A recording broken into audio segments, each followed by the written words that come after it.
Hello students and welcome to online tutor में आपका स्वागत है। और यदि आप मेरे चैनल में पहली बार आए हैं तो इसे सब्सक्राइब करना ना भूलें। अभी हम एक्सरसाइज 12.2 का क्वेश्चन नंबर 7 कर रहे हैं और क्वेश्चन नंबर 7 में इन्होंने पूछा है a solid consisting of a right circular cone of height 120 centimetre and a radius of 60 centimetre standing on a hemisphere of radius 60 centimetre is placed upright in a right circular cylinder full of water such that it touches the bottom.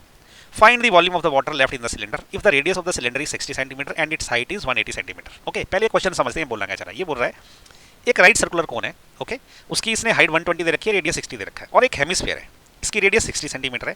इन्होंने इस कोन को इसके ऊपर रखा हुआ है, okay. अब इससे क्या हुआ, इससे काइंड ऑफ वॉल्यूम बन गया। अब इन्होंने क्या किया, इस पूरे के पूरे खिलौने को या जो भी ये शेप है इसको क्या किया, एक सिलेंडर है, इसमें पानी भरा हुआ है, ओके। अब क्या होगा, जब पानी भरी हुई सिलेंडर में मैं किसी चीज को रखता हूं तो उसमें से पानी बाहर आ जाता है, कितना जितना कि उस चीज का वॉल्यूम होता है। तो इन्होंने क्या किया कि इस पर्टिकुलर जो खिलौने को सिलेंडर में डाल दिया, उससे क्या होगा, इसका पानी बाहर आ जाएगा बहुत सारा। अब ये बोला कि इसके अंदर जो पानी कितना बच गया वो बताओ। तो इसके अंदर पता कितना पानी बचेगा, इस सिलेंडर का वॉल्यूम, उसमें से हम ये जो शेप है ना, इसका वॉल्यूम जो वो माइनस करेंगे। तो सबसे पहले देखो उन्होंने डायमेंशन दे के रखी हुई है। ये जो बाहर वाला सिलेंडर है, इस सिलेंडर की इन्होंने देखो हाइट कितनी दे रखी है, 180 सेंटीमीटर। तो ये जो हाइट है ना, यहाँ से लेके यहाँ तक ये है 180 सेंटीमीटर, ओके। तो ये सबसे पहले आपको ध्यान रहे कि इसकी हाइट है ये वाले सिलेंडर की। उसके बाद जो कोन है ना, ये देखो कोन की इन्होंने हाइट कितनी दे रखी है, इसकी हाइट इन्होंने बोला ये है 120 सेंटीमीटर, ओके। ये किस चीज़ की हाइट है, ये है कोन की हाइट, यहाँ से लेके यहाँ तक। और रेडियस देखो, रेडियस इन्होंने 60 सेंटीमीटर किसकी बोली है, कोन की रेडियस। तो ये जो रेडियस है ये है 60 सेंटीमीटर, है ना। तो इसकी हेमिस्फीयर की रेडियस भी इतनी होगी 60 सेंटीमीटर को, क्योंकि कोन के ऊपर हेमिस्फीयर है, तो हेमिस्फीयर की रेडियस भी 60 सेंटीमीटर है। और इसके अलावा इन्होंने क्या दिया है, ये जो सिलेंडर है इसकी रेडियस भी 60 सेंटीमीटर है। मतलब इन तीनों जो फिगर्स की जो रेडियस है वो ये 60 सेंटीमीटर ही है, ओके। तो अब देखिए, पहले जो डायमेंशंस दे रखी है उसको मैं लिख लेता हूं। मैं ऐसा बोलूंगा कि हाइट ऑफ सिलेंडर, सिलेंडर की हाइट क्या है, इसको h1 बोल देता हूं मैं ना। ये कितनी है, 180 centimetre, okay. Height of cone, height of cone, height of cone को मैं क्या बोल देता हूं, इसको मैं h2 बोल देता हूं। ये कितनी है, 120 सेंटीमीटर, ओके। अच्छा, रेडियस तो सबकी एक है, okay. Radius of all shapes ऐसा बोल दूं मैं, ओके, ऑल शेप्स। ये आर है, ये कितनी दे रखी है, सबकी रेडियस सेम है, वो है 60 सेंटीमीटर। ये देखो यहाँ लिख रखा है, सिलेंडर की भी 60 है और कोन की भी 60 है, तो हेमिस्फीयर की भी इतनी होगी, ओके। अब इसके अंदर कितना पानी रह जाएगा सिलेंडर के अंदर, वो रहेगा जो इसका वॉल्यूम है उसमें से माइनस से खिलौने का वॉल्यूम होगा, ओके। तो मैं ऐसा लिख देता हूं कि वाटर लेफ्ट इनसाइड सिलेंडर। तो पानी कितना रह जाएगा, ये जो सिलेंडर है पहले इसका वॉल्यूम है, इसका वॉल्यूम क्या रहेगा, पाई आर स्क्वायर एच, लेकिन एच की जगह में h1 रहूंगा क्योंकि इसकी हाइट h1 लिखी है। इसमें से माइनस में कोन का वॉल्यूम करूंगा। कोन का वॉल्यूम क्या होता है, 1/3 पाई आर स्क्वायर एच ही होता है, लेकिन इस बार कोन की हाइट है तो कोन की हाइट क्या है, वो h2 है। माइनस इसमें से हेमिस्फीयर का निकालेंगे, ओके। तो ये क्या हो जाएगा, हेमिस्फीयर का होता है 2/3 पाई आर की पावर 3, ओके। देखो इसमें से क्या ना, पाई आर स्क्वायर, इसमें से भी पाई आर स्क्वायर कॉमन निकल जाएगा क्योंकि एक आर बचेगा अंदर। तो मैं पाई आर स्क्वायर अगर कॉमन ले लूँ, अंदर क्या रह जाएगा, h1 माइनस 1/3 h2 माइनस 2/3, ये आर रहेगा क्योंकि पाई आर क्यू में से पाई आर स्क्वायर बाहर चला गया है, ओके। वैल्यूज पुट कर लेते हैं। पाई की वैल्यू क्या होती है, 22/7। आर जो है वो 60 है, ठीक है। तो 60 × 60 अंदर क्या रह जाएगा, देखो h1 कितना है, वो है 180 माइनस h2 कितना है, वो है 120, तो 120/3 हो जाएगा, माइनस 2/3 इंटू आर कितना है, वो है 60, ओके। ये हो जाएगा। अब देखो इससे ये कट जाएगा, ये रह जाएगा आपका 20, ओके।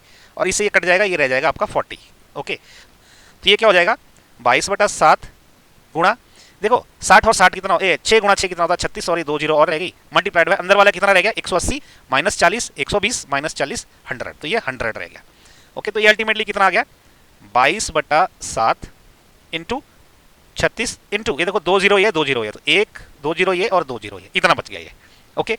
अब जो है इसको सॉल्व कर लेते हैं। उसके लिए मैं क्या करता हूँ, यहाँ कर लेता हूँ इसको सॉल्व। यहाँ पे देखो क्या, 22 गुणा 36 कितना होता है, 36 गुणा 22, ओके। ये कितना हो जाएगा, 6 दूणे 12, 3 दूणे 6 और 1 7, क्रॉस सेम रहेगा 2 7, ये हो जाएगा 2 9 7, ये हो जाएगा 792। 22 गुणा 36 हो जाएगा 792, तो 792/7 करना है, तो 792/7 कर लेते हैं, ओके।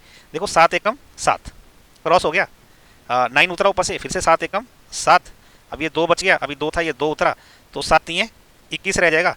अभी 1 बचा, अब है नहीं कुछ भी तो पॉइंट लगा देता हूँ और इधर 0 लग जाएगा, तो अगेन 7 एकम 7 हो जाएगा, ओके। अब यहाँ 3 बच गया, ठीक है। तो मैं 3 यहाँ से करता हूँ आगे, तो ये 3 बच गया, 0 लगा दिया, तो 7 चौके कितना होता है, 28, ओके। इसको यहाँ छोड़ देते हैं क्योंकि 7 से जब इसको करेंगे खत्म नहीं होगा, तो ये आ गया 113.14, ओके। ये जो भी आया और मल्टीप्लाइड बाय ये कितना, 10,000, ओके। तो अभी देखो इसको क्या है, इसको पूरा का पूरा मैं यहाँ लिख देता हूँ, इस पूरे को, ये कितना होगा यहाँ लिख देता हूँ लाइन डाल के। ये किसके बराबर होगा, देखो ये आया 113.14, 113.14, ये जो इसको किया गुणा, मल्टीप्लाइड बाय ये वाला जो है, मल्टीप्लाइड बाय ये 10,000 एज इट इज है, ये आया सेंटीमीटर क्यूब। देखो एक तो ये आंसर हो सकता है हमारा, आप यहाँ तक भी छोड़ देंगे तो कोई इसको गलत नहीं कर सकता। ओके, लेकिन क्योंकि बुक में आंसर थोड़ा डिफरेंट टाइप से दिया तो मैं उस हिसाब से भी कर दूंगा। अगर आपने यहाँ तक छोड़ दिया ना तो ये भी आपका आंसर एकदम परफेक्ट है, एक कहीं भी गलत नहीं है। ओके, पर जैसा बुक में दिया वैसा भी निकाल लेते हैं, उसके लिए मैं पूरा इरेज कर लेता हूँ। तो देखिए जैसा कि मैंने बोला, अगर आप यहाँ तक आंसर छोड़ दोगे तो कोई गलत नहीं कर सकता, लेकिन क्योंकि बुक में आंसर थोड़ा डिफरेंट तरीके से दिया है तो मैं उस हिसाब से भी आपको एक्सप्लेन कर देता हूँ। हमारा ये जो वॉल्यूम आया ना, ये वाला वाटर का, ठीक है, वाटर जो इनसाइड है, वाटर इन सिलेंडर, ये आया इतना 113.14 मल्टीप्लाइड बाय 10 के पीछे 1 के पीछे 40, इतना सेंटीमीटर क्यूब आया। बुक में क्या किया इन्होंने, सेंटीमीटर क्यूब को कन्वर्ट किया मीटर क्यूब में।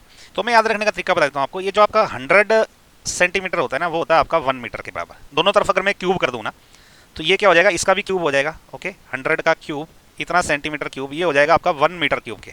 ओके, क्योंकि 1 का क्यूब तो 1 ही होता है, तो इसका मतलब कि जो सेंटीमीटर क्यूब है ना वो कितना हो जाएगा, 1 सेंटीमीटर क्यूब, वो ये नीचे अगर चला गया तो 1 बटा, देखो 100 का क्यूब कितना होता है, 1 के पीछे 6 जीरो लग जाएगी, 6 जीरो लग जाएगी, तो इतना मीटर क्यूब होता है। अगर मैं 1 सेंटीमीटर क्यूब को मीटर क्यूब में कन्वर्ट करूँ तो मुझे 1 के पीछे 6 जीरो लगा के इतने से डिवाइड करना पड़ेगा।